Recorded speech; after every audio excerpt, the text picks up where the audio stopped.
The Fabulous 413 podcast is funded by Northeast Solar, offering solar options, energy security, and solutions for the local community. Learn more at northeast-solar.com.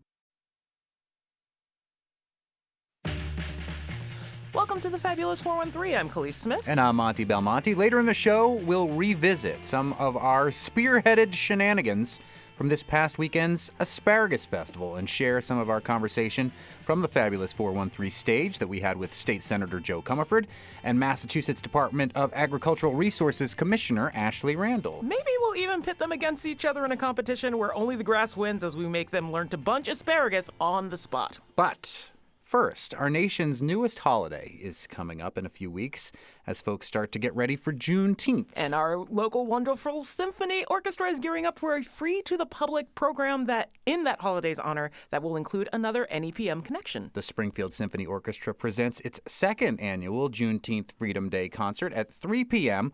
on June 19th, Juneteenth, where conductor Kevin Scott returns to lead the Springfield Symphony Orchestra in a free concert featuring a collection of classical and spiritual music with powerful themes of freedom, hope, and unity. The concert will also feature the premiere of Avery Sharpe's 400 project. Joining us to talk about the Springfield Symphony Orchestra's Juneteenth program are President Paul Lambert and jazz legend and NEPM Jazz a la Mode host Avery Sharpe. Thank you both for joining us.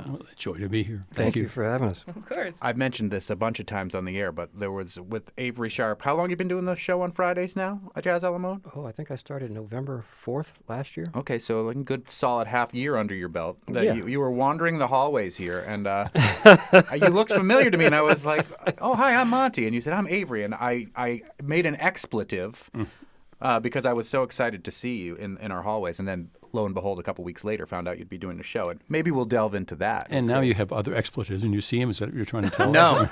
It was an expletive of joy. I guess that's better than the expletives that my wife and kids get when they see me. I have the same reaction now that Katie Coleman, the astronaut, is recording an audiobook here. Oh, no, there's an astronaut in the building. Every time I see her, I'm like, there's an astronaut over there. Everyone, look. Like there's a jazz legend and an astronaut. I know. We're really lucky that we get to work with this. How cool is your life? It is really, really cool. It's like, how does this one building contain that much awesome?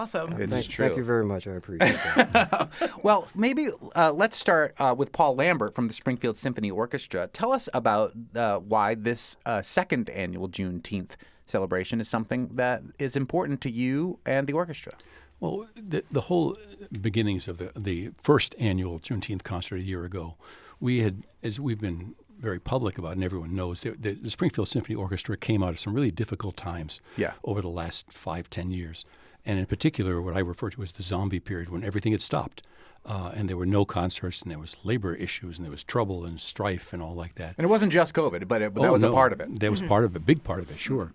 But emerging from that, which was really difficult to try to rebuild bridges and convince a lot of folks, including ourselves and our musicians, and build a staff and our public and our donors and our audiences, we're trying, we're coming back, we're going to do a season. And we put it together with stick 'em and glue and moving pieces around and kind of a three-card Monty, if you think about it, no pun intended. Exactly.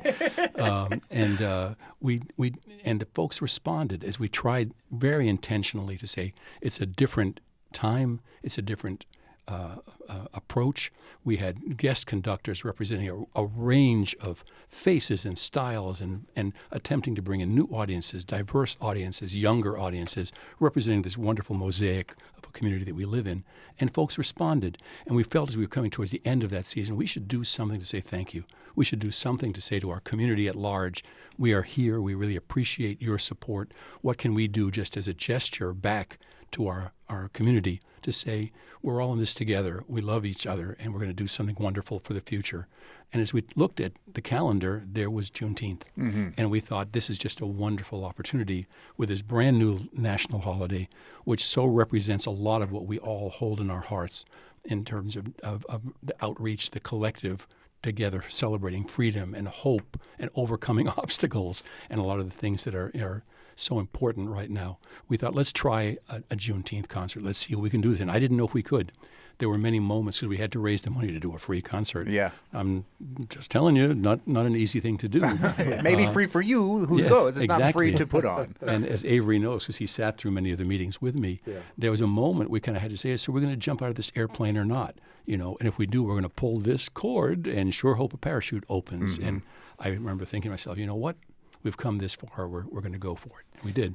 And we had a wonderful response from our audience, from our donors, from people who understood very quickly what we were trying to do.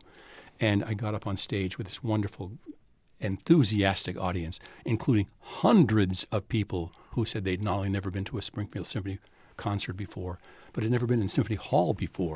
We were so excited. I was excited. I said, welcome to the first annual Juneteenth concert. And everyone cheered and cheered. And I thought to myself, well, you're out there now, pal. That was pulling the parachute, all right. Exactly. But it was always in our heart to do it again. And here we are again, same challenges, same financial risk that we're taking trying to put this together. But it seems so important to keep this going. We so want to embrace this holiday.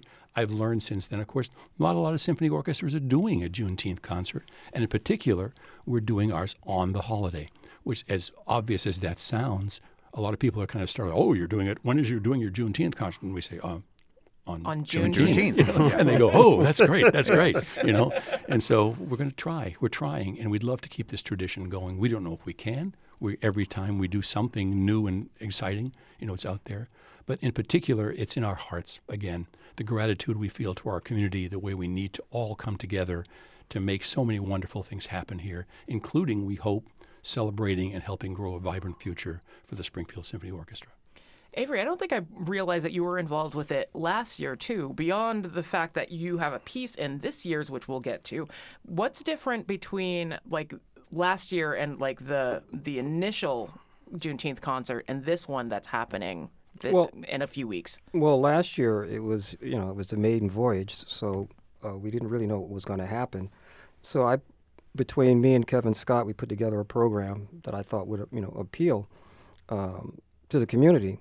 So I did more kind of gospel, jazz kind of stuff, which anybody who listens to my music, they're going to hear some of the influence of gospel in there.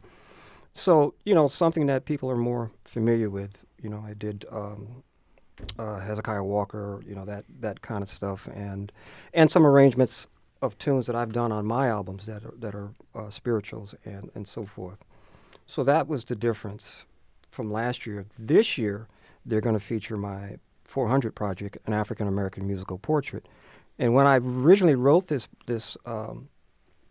piece, of course, it's from 1619 to 2019, the 400 years that African and African Americans have been on the U.S. continent, or U.S. shores. I'm sorry. And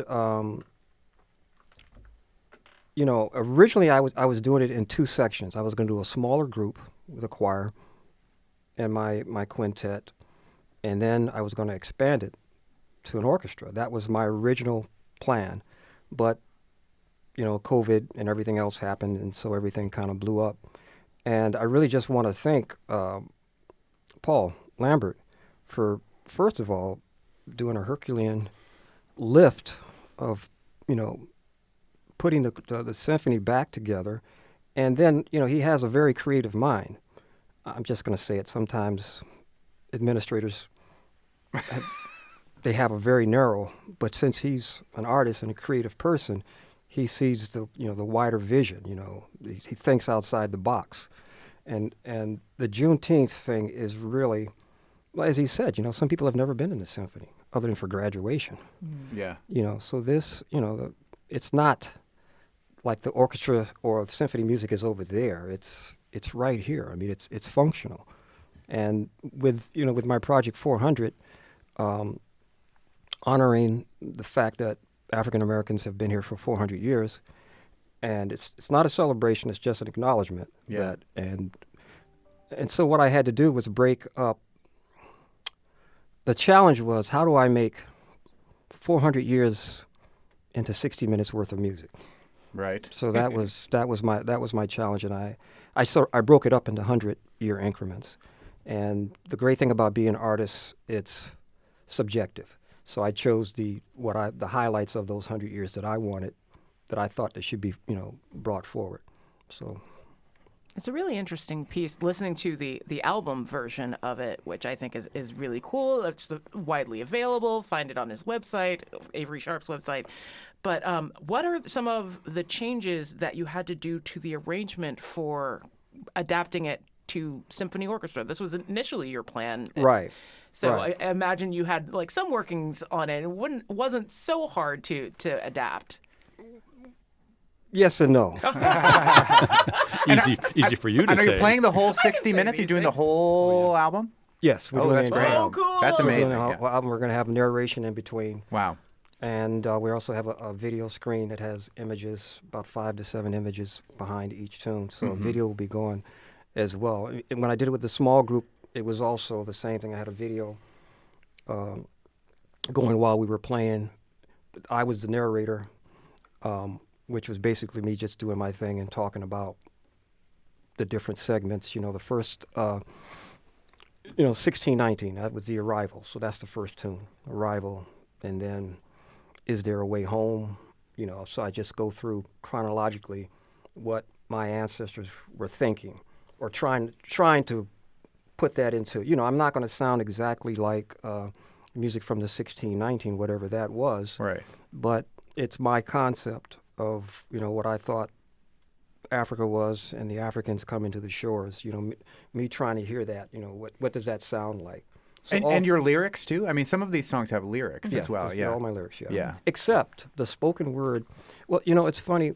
It's all original material until I got to the civil rights movement of the 1960s, and everything I was writing to me just sounded corny. Just like this is not working. So then I just said, well, I'll just do an arrangement of one of the prominent songs from that 1960s, 1950s era. Ain't gonna let nobody turn me around. Yep. So I just did an arrangement of that and put a little bit more of I guess, modern spin on it, because after we play the tune, after we have the verses and so forth, the usual way that it goes, I kind of break into a spoken word, kind of a funky spoken word thing, which my niece, Sophia Rivera, who was featured last year on the concert, she actually wrote the spoken word. And she also recites the spoken word, and she's singing on the recording as well. So I just said, she knows I have a radical part of me. I'm not in your face, but it's kind of a quiet kind of a thing. And Those are the ones you have to look out for. There you go. There you go. Harry Sweets Edison, a great trumpet player who played with Billie Holiday. I did a performance with him years ago, about 30 years ago, in Switzerland. It was Dizzy Gillespie's All-Star. And he looks at me, he goes, the bass players you got to look out for, especially those quiet ones. Quiet heartbeat of the entire operation. But anyway, so Sophia, she wrote, I just gave her an idea, of what I wanted, in terms of the people I wanted her to mention in the spoken word, that kind of thing. And she has a very radical side of her. And so she came up with the spoken word. Those are the only things that I didn't write. And she, like I said, she recites it on the recording, and she'll be reciting it at the at the concert. The Juneteenth celebration will happen on Juneteenth, June 19th, 3 p.m. for free at Springfield Symphony Hall. We are speaking with the president of the Springfield Symphony, Paul Lambert, as well as jazz legend and our colleague from Friday Nights in Jazz a la Mode, Avery Sharpe. Before we take a break, Avery, I love when you listen to the 400 Project. It's like a meditation, not only on what has gone on in the last 400 years, but also has gone on musically. So it gave you the opportunity to play around with different genres as they sort of appear. Was that something that you have done previously before? Yes. If anybody looks back on my work, everybody creates different. I have to have a subject or a point. I have to go. I can't just say, "Oh, I'm going to be creative." I have to be like, something has to hit me. Yeah. And once I get a theme, then it's easy. It makes it easy. So great Kevin Eubanks, guitar player, used to be on the Tonight Show band. He plays guitar on this. Plays acoustic guitar. And Kevin called me, because this was during the pandemic, and he was listening to it with his mother. He goes, "Man, it just dawned on me. This is like a history lesson." Yeah.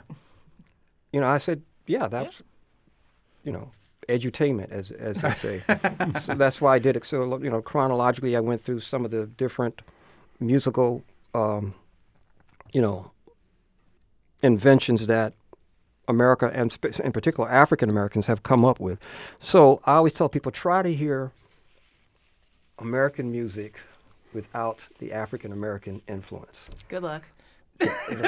Yeah, what music is left? Right. It's like, what would it sound like? And would it sound like, I don't know, polka? I mean, not anything against polkas. Polka's not an American music form. Right, exactly. Exactly. We would be clapping on 1 and 3. That's what I There can you tell go. you. There you, well, James Brown kind of did that, but turned it into a whole thing. But that's another story. That's another story. Well, let's take a quick little break here. We are speaking with Paul Lambert of the Springfield Symphony Orchestra and NEPM legend in residence, Avery Sharpe, as we talk about the Juneteenth Freedom Day concert happening in Springfield. You're listening to the Fabulous 413 on 88.5 NEPM.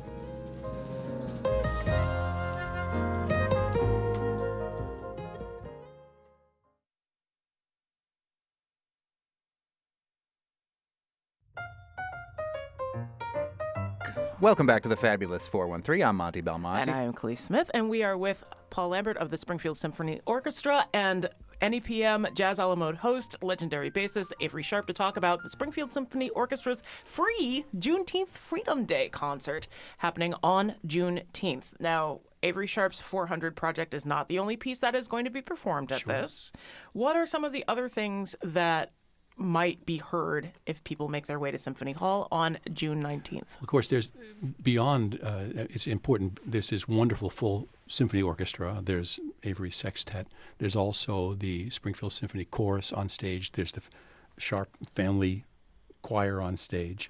There's 60... Wait, and let me just stop it. The Kevin Sharpe and Extended Family Choir, Well, we'll see. are they related to you, Avery Sharpe? You could kind of say that. Yeah, you could kind of say that. Actually, I started when I started my record label, JKNM, my second record, I did an arrangement of Wade in the Water, and I needed a choir, so that would have been my family. Uh-huh. My sisters, two of my sisters, was my daughter? I think my daughter. Of course, my brother. So half the people were my family, so that's why I call it extended family. I love it. That's how the name came. Because I'm related to most of the people. Yeah, and my brother, he directs the choir because I don't like directing, even though I do. He's better at it than I am. Yeah. So they're still going as an ensemble, still making things. You brought them together for this one project, and they just ran with it. No, mostly when I have projects, that's when they cut together. You reconvene them. Yeah. Got it. It's an interesting mixture because we do have Nikki Stoya and the Springfield Symphony Chorus, who have one tradition, and the Family Extended Choir has a different one. And they come together for this concert now. Several times we've extended that beyond the Juneteenth concert. It's become a really kind of a nice relationship that's being built from very different traditions of how people rehearse and learn and sing and all like that, we think, to create a tremendously beautiful sound. We'll have 60 singers on stage together with the full symphony orchestra and the sextet, so it's going to be a very exciting time. And we are featuring some other pieces of music as well beyond the 400 project, including a piece by Fred Tillis, who I know you knew very well. Yeah, Fred Tillis, Dr. Tillis was one of my mentors. I still call him Dr. Tillis because that's what I called him back at the University of Massachusetts in the mid-'70s. And an extraordinary person in that I learned so much from him by watching him. As another African-American man, I watched him navigate through bureaucracies and a social thing. He's originally from Texas, so he knows how to deal with people. And I'm just going to say this, probably when I was a student, he should have been head of the music department in the mid-'70s, but he might have been looked at as an overly ambitious man. And what he did was he kind of made a lateral move and kind of wound up doing more. He became director of the Fine Arts Center. He was working in the provost's office. When he retired, I went to his retirement. I think I might have played. He had like about 7 jobs before he retired. I was like, I didn't even know we had a ROTC on campus. He was head of that. I was like, but it. And he was actually my first jazz theory class I took with him when I was a student, and just to watch the way that he really knew how to talk to people, knew how to get things done. I mean, he was one of the people that helped bring people like Archie Shepp, Max Roach. He was in the middle of that. And for anybody who doesn't know, these are icons of the genre of jazz, but they all have a connection to UMass Amherst, right? You and does Fred Tillis. I was just fortunate enough to be at the right place at the right time in the mid '70s. You had Archie Shepp, you had Max Roach, Reggie Workman, who played with John Coltrane, the famous quartet, was my first bass teacher. He came up a couple days a week from Brooklyn. I mean, you had, before his name became a bad word, you had Bill Cosby there working on his master's. Fat Albert was his thesis. I mean, it was just incredible. Billy Taylor, I think, got his doctorate from there. It was an incredible creative period. And, Dr. Tillis, with all that other stuff happening, he was a composer and a musician. And we're going to be doing one of his pieces on the program. Well, I mean, I'm not playing it, but I'm looking forward to hearing his piece on the program, and it's just I just have so many fond memories of Dr. Tillis that I can't express it enough. Did they rename the Fine Arts Center after him? Is that no? They renamed the Fine Arts Center after Chancellor Bromley, who was the first black chancellor when I got there, and then. But they named the hall that's in the Bromley Fine Arts Center, the actual hall, after I knew Dr. there was some Tillis. naming there, yeah. Because I went to the festive that they, the opening that they had for it. But no, I really can't say enough about him. He really helped shape. I mean, he, Archie Shepp, all those cats really shaped. They,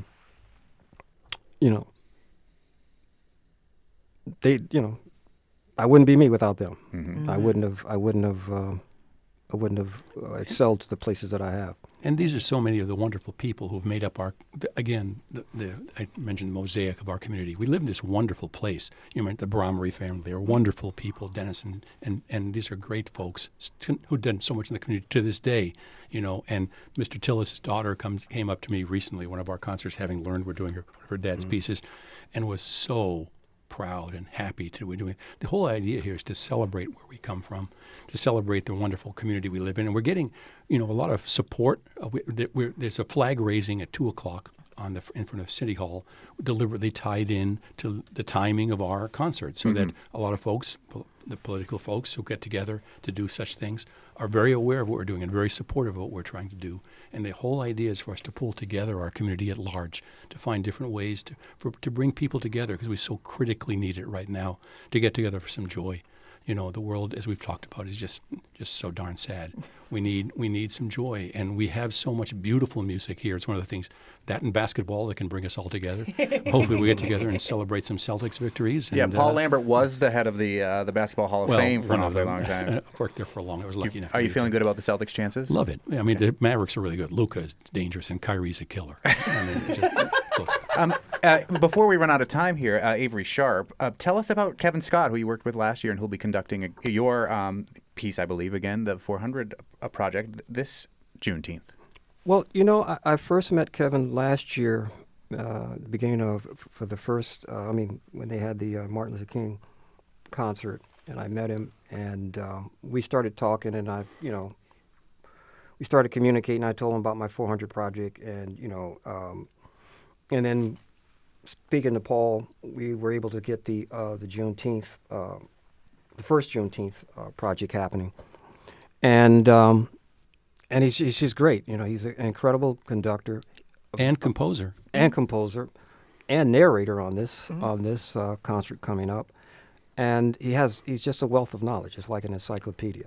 I always say that to people, and every time we hang out with Mr. Scott, I feel like I've had a symposium, because he has so much knowledge in his head. It's kind of terrifying. Yeah, it's beautiful. He's a wonderful gentleman. Yeah, it's a wonderful cat, and it's great working with him. It was last year was the first time I worked with him, and I'm looking forward to working with him again. And he's an African American from the Bronx originally, so. who went to school with Magdalena Gomez and other such people. He's Oh. a remarkable man. You know, like a you do. remarkable gentleman. Yeah, right. Exactly. But, you know, I'm representing Springfield because I was raised here. Here we go. We I appreciate represent it. Springfield. Even though I was born in Georgia, Georgia claims me too. I was raised partially in Georgia, but mostly in Springfield. I graduated from classical high school, went to Duggan Junior High, and, you know, went to Macedonia Church of God in Christ in the community, and these are my roots and people who helped shape me. To bring it back to your 400 project, just for the tail end of this, the last track on the album, the last piece of the 400 project is just called 500 and looks more towards the future of us being here, us as Black community being here. What do you want to do with your music? What in that piece do you feel launches us further into the years to come? Well, I hope the first thing that people do is think and just remember their humanity. And if you do that, you can't lose, you know, because you'll always be thinking about somebody else other than, you know, what can I get? And you know, in this day and age where everything is about me, you know, I did all this by myself. Nobody does anything by themselves. That doesn't happen. You know, you have parents or somebody who raises you. You have somebody who helps you along the way, unless you were, you know, a trust fund baby or something like that. But even then, the parents had to get some help. So I'm always just optimistic and know that things will get better, even though they're trying to.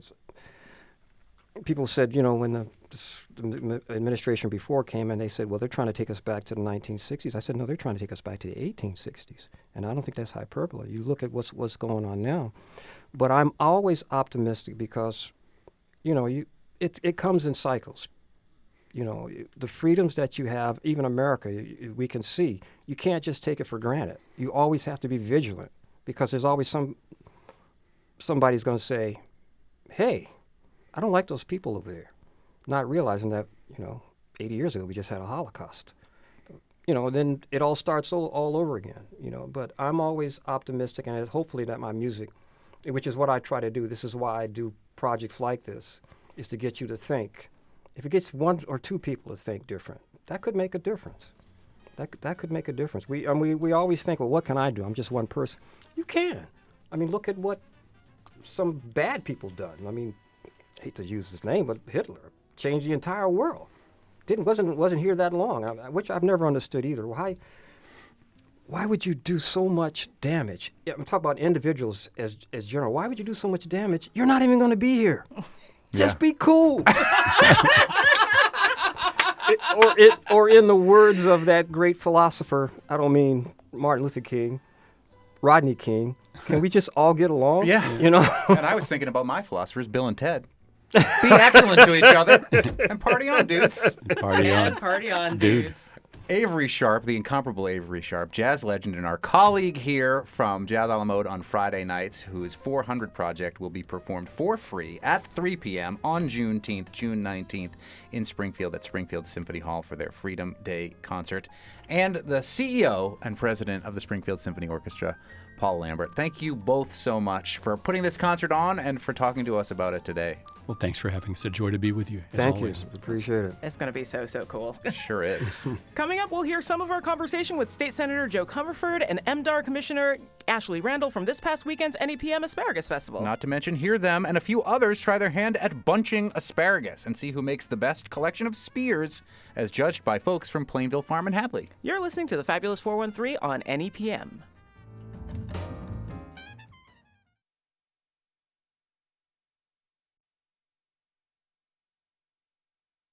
Welcome back to the Fabulous 413. I'm Monty Belmonte. And I am Khalees Smith, and this past weekend was the NEPM Asparagus Festival on Hadley Common. It was a ton of fun. It was beautiful weather. It was hot. There was delicious food. You dressed as A hedgehog. I had to in a explain onesie. to some people what I was. A lot of people thought I was one of the wombats from Work It Out Wombats, and I'm like, yeah, they're at the other side of the common. You were just a hedgehog because you wanted to be. Yep.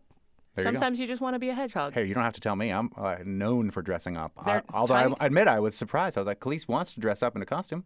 Go for it. We also talked. We had great music on the stage. Indeed. We had a second line parade with Glenn David Andrews, That who was really wicked cool. was in Boston And the Cape. by accident. He took a bus. He tried to take a bus from Boston to East Hampton, but they put him on a bus to East Ham, and he still made it in time. But we talked to a bunch of political officials as well, including State Senator JO Comerford and MDAR Commissioner Ashley Randle. I'm Monty Belmonte from the Fabulous 413 on 88.5 NEPM. I am Khalees Smith from the Fabulous 413 on 88.5 NEPM. And this Asparagus Festival is a celebration of one of our valley's most famous and delicious crops. And supporting our farmers is a big part of what this festival is all about. And there are two folks from our state government who have been doing a lot of work in helping our local farmers. We want to welcome to the stage right now State Senator JO Comerford and the Commissioner of MDAR, which is a planet near the Mustafar system, or is the Massachusetts Department of Agricultural Resources. State Senator JO Comerford and Commissioner Ashley Randle. Yay! Thank you for coming up here. Ashley Randle, shamelessly wearing the Fabulous 413 t-shirt. We're for it. Yeah, which I think is available if you become a member of public radio or go to see one of those. I'm not sure if it is. Maybe this version, you missed it. That was last year's vintage. Let's start with you, Ashley, because as I don't know how many of the people that are out there know this, you are the Commissioner of Agriculture for the state, but you are a farmer. You grew up on a farm right here in the Valley. Yes, I grew up about 15 minutes from here in South Deerfield on a fifth-generation dairy farm. So what has it meant to the farmers that you're working with across the Commonwealth that you relate to them in a way that maybe other people in that position previous didn't? Well, first I will say I think I have the best job on earth. I absolutely love my job and the opportunity to work with farmers on a daily basis. And last year, I know we're going to talk about this, I'm sure, because it was on everyone's mind, the weather impacts. And we experienced that at our farm. And growing up, you see how the weather impacts the operations for a dairy farm, the feed for our cattle. And you really see from a farmer's perspective what the challenges are they're facing and being able to relate to them on that front. So, as many of you probably know, there was all sorts of inclement weather last year, especially flooding and very, very wet weather. And frosts. Frosts to start the year off. Yeah, the Asparagus Festival last year, the night before, there was also a huge fire. This costume would have been appropriate for last year's Asparagus Festival. Yeah, it was also cold. Freezing.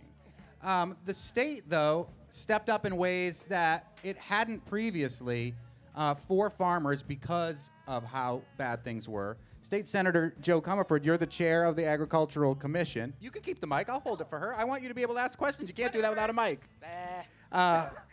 You are the chair of the Agricultural Commission since Ann Goby became the governor's liaison.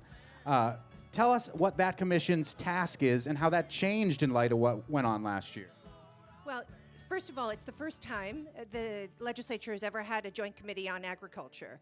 And I think that speaks to a growing awareness that without farms, we have no food. Without farms, we have no real environmental solution when it comes to sinking carbon.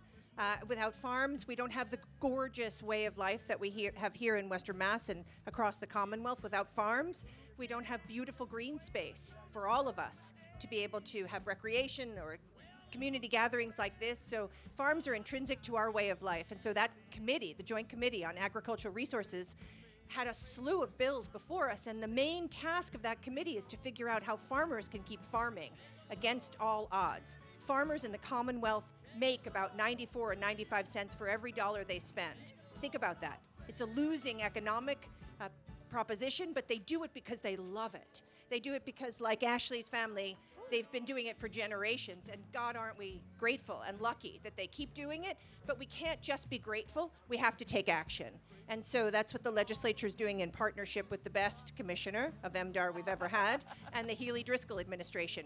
We're figuring out the policies that we need to change and the money that we need to invest so that we can keep our farmers farming like they want to farm.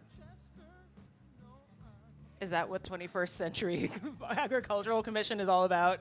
Yeah, so in addition, so it's like Think about it, you guys. Oh, I have two mics.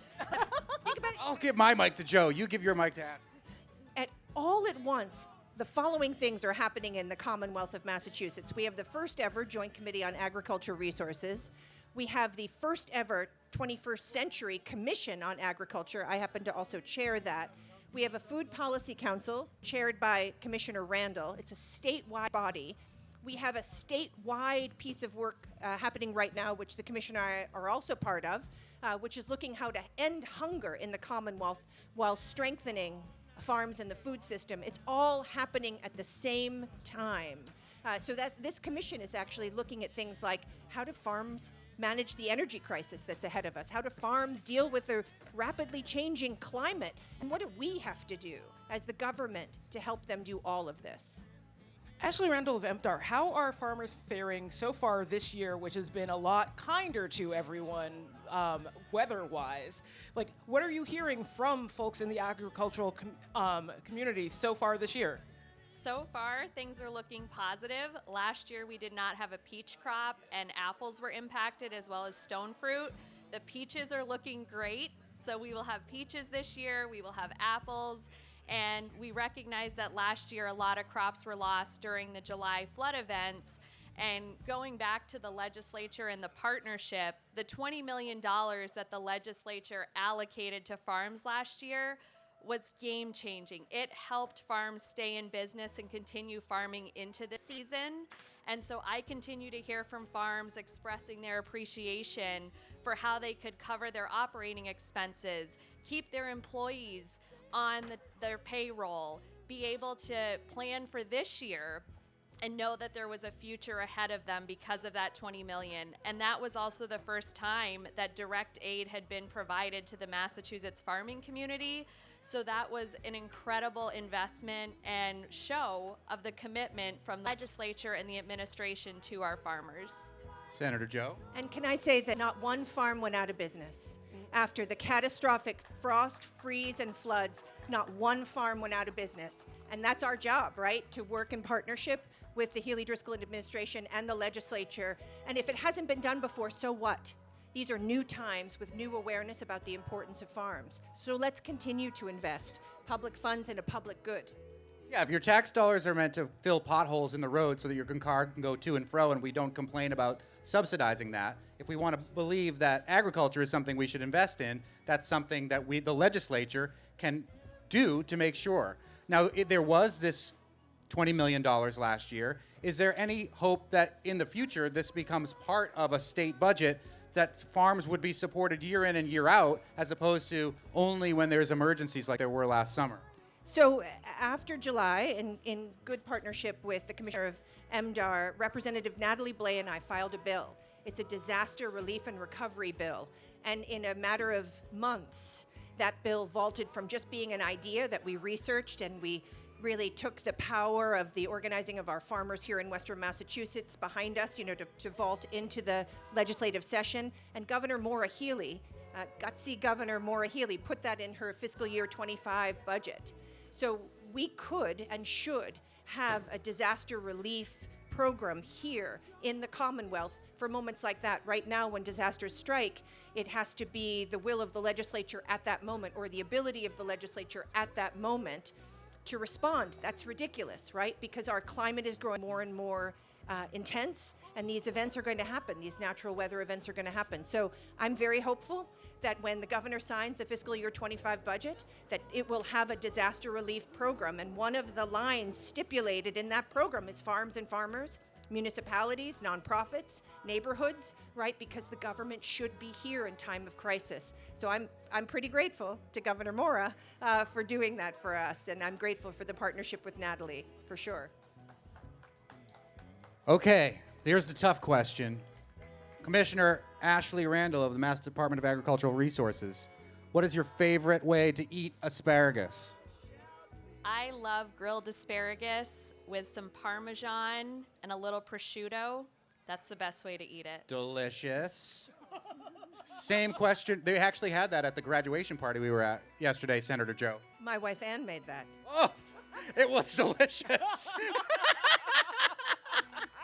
Senator Joe, now you can't say any other way to enjoy asparagus, apart from the one way that your wife made it yesterday for the graduation party that we both happened to be at. The senator has a different way Yeah. to like asparagus. That's totally fine. We can love who we love. It's the beginning of Pride Month. What's your favorite way to love asparagus? Well, I hope my wife isn't listening. I do like an asparagus frittata. Myself, I do. I really do. And now to make innocent peoples compete for the favor of their asparagus farmers. I don't think that's how it works. But the competition is very real, and we'll get a sense of how well the people at the Asparagus Festival did at bunching asparagus themselves next. You're listening to the Fabulous 413 on 88.5 NEPM.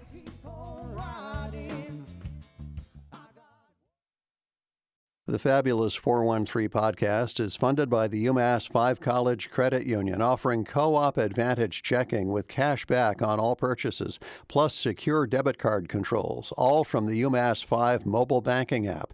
Insured by NCUA, umass5.coop. Welcome back to the Fabulous 413. We take you back to last Saturday's Asparagus Festival and competitive asparagus bunching. Ooh.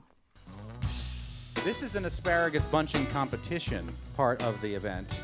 And if any of you out there are interested in trying this yourself, make your way over under this scrim that has our giant logo on it. But we thought we would have two of the great asparagus farmers of the Valley have two of our state officials bunch against each other in an asparagus bunching competition. We Ashley usually call Randle. those Thunderdomes. It's a Thunderdome between Commissioner Ashley Randle and State Senator JO Comerford. So why don't you two make your way to the front of the stage? You're going to throw down the grass. Throwing the grass down on the grass. Indeed, Ashley Randle. Currently moving a table are some of our Valley's finest farmers from Plainville Farm right down the street here in Hadley. Where the asparagus grows. Where the asparagus grows. Wally Sykowski and Mr. Pacheco. Let's hop down there, Khalees. Let's sit on the stage, actually, maybe. No, we'll hop down. Wally, come over here for a sec. Give it up for Plainville Farms, the face on all of the squash that you see on the stickers at the supermarket, Wally Sykowski. Wally, come over here. What's the goal of this asparagus bunching competition today? The goal is for you to make a 1 pound bunch of asparagus, and you got to separate the thins from the fat ones, and you want to make it look good. The tricky part is getting the weight right. You want to be as close to a pound as possible, not over, not under. It's not as easy as it sounds. Are you going to do a demonstration for us first, Mr. Pacheco? Yeah, sure. All right, ready? Do we have to time it too? Is someone going to time it? No, I don't have a time. So you take it out, the first one, the big one, and try to put it in your hand, and look at me. Look at him go. How many asparagus are usually in a pound? You make it a pound, not have any. He's not going to give you a count. You just have to feel a pound, Senator Joe. How does a pound feel? A pound feels about like a can of beans. How Like much does a bit- can of beans feel like? A little bit heavier than pound. that. Remember, a pint is a pound the world round. Yep. So if you've hoisted a pint, that feels what a pound feels like. In you theory. feel it something like that. You see? Something, look at my hand. Touch it 2 fingers, right? And make a bunch. One in the bottom, one on top. And you come over here. Me cutting, because me don't want nobody here. Mr. Pacheco's going to do the cutting so that we don't have a lawsuit on NEPM's hands. And that we have all the fingers on yours. 1.3 pounds exactly. 1 pound and Was it 1.13 1.13? ounces. Oh, yeah, 1.13 ounces. Okay, I didn't know how to read the scale. That's pretty close. Yeah, you want it that is actually to pretty be close. a little That's bit more less than a tenth right? of a Mr. pound Pacheco. off. You need to be a little heavy in case they lose weight before they get sold. Okay, you need to make it a little more than a pound. You need to be a little heavy to do this, which is why I'm going to crush this competition. I am a little heavy Yes, he's after the gonna cut asparagus fries. Yeah, so don't worry about cutting the ends off. We've got someone to do that for you. Okay, so they're going to judge you. Commissioner Ashley Randle, go on the Wally Sykowski side of the table. Senator Joe, you can stay right here. I always wanted to be a sports announcer, but I didn't know this was going to be the sport. Remember, Ashley grew up on a farm, but it was a dairy farm. Ready? Set? Go! Bunch! Bunch! The bunching just fit. You don't want to yell bunch for like an hour and a half. It just loses it. Yeah, we have more competitors coming after this. Save your energy. What's harder, Senator Joe? Bunching asparagus or running a write-in to win your first term? Yes, bunching asparagus. Passing a budget is harder. That tracks. I would say. Yeah. How's it going over here, Commissioner Randle? Joe's bunch looks bigger, I gotta say. Bigger isn't always better. Thank God. I was going to say, are we looking for consistency here? Before or after? Do you weigh before? He's gonna cut it first. You're also gonna be judged on the way it looks, too, so. I mean, your tips are like all over the place. It looks like me when I try to shave in the shower. Okay, Mr. Pacheco's going for it. Wally, are you? What are you at? This is like a voter fraud here. You're adding votes to the ballot? Wally said always. What do we got, Mr. Pacheco? He did a little bit more. Slow and Beautiful, steady wins the slightly race. unorthodox practices happening up here. Ashley Randle on her first round. Little bit more. Also gets a second attempt. Farmer Wally Sykowski and next performer on stage, Lexi Weege, are talking about their shared Polish heritage. What? Wait a minute. What happened, Mr. Pacheco? What do we got? Georgia win because he had 1.1. How does it look? Yeah, good.